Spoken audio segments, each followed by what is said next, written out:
Bonjour à tous, bienvenue sur Zapeco. Nous sommes mardi 18 février 2020 et on commence cette revue de presse avec la Banque centrale de Chine qui injecte 300 milliards de yens dans le système financier et réduit les taux d'emprunt.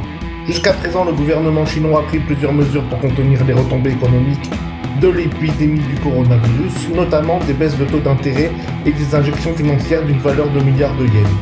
Il a fait à nouveau cette semaine, prolongeant l'assouplissement monétaire fourni par la Banque centrale. Le fabricant de médicaments Sanofi Pasteur entre dans la course au développement d'un vaccin pour se protéger contre le nouveau coronavirus qui traverse la Chine, a annoncé lundi la société. David Lowe, responsable mondial des vaccins de Sanofi, a annoncé que la société s'associerait à la US Biomedical Advanced Research and Development Authority, connue sous le nom de BARDA, pour fabriquer un vaccin en utilisant la plateforme d'ADN recombinant de la société. Et on passe aux crypto-monnaies. Depuis début 2020, le Bitcoin a connu une hausse fulgurante de 38%. Actuellement, il oscille toujours autour de 10 250 $, sans accroître ni baisser. Mais même si certains investisseurs s'attendent à une baisse prochaine, tout indique que le Bitcoin, l'actif le plus performant de la décennie avec une hausse de 9000%, amorcera bientôt une nouvelle hausse à 20 000 $ qui pourrait marquer le début d'un bull run épique. On passe au graphe. Et nous voici sur les graphes, comme tous les soirs, SP500 Nasdaq. Là, on est sur le Nasdaq 100. Donc, aujourd'hui, c'est une petite correction. Vous pouvez voir, attendez, je me mets en H1. Vous allez comprendre.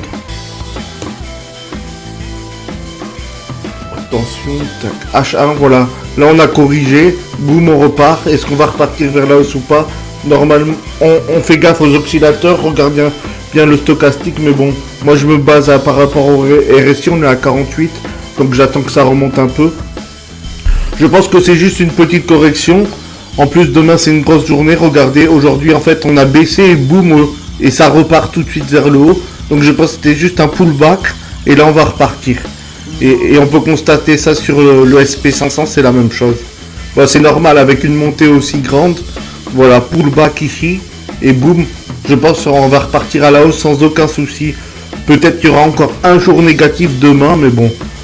Je pense que on est reparti pour du positif parce que le pullback a été racheté. Donc voilà, là on est en H1, on corrige toujours. Donc on attend la bonne opportunité pour rentrer. Pour moi, concentrez-vous sur le RSI et le CCI. C'est les meilleurs indicateurs qui puissent vous guider. Donc voilà, dites-moi les trades que vous prenez. On analysera demain où ça en est, si ça continue à baisser ou si ça monte.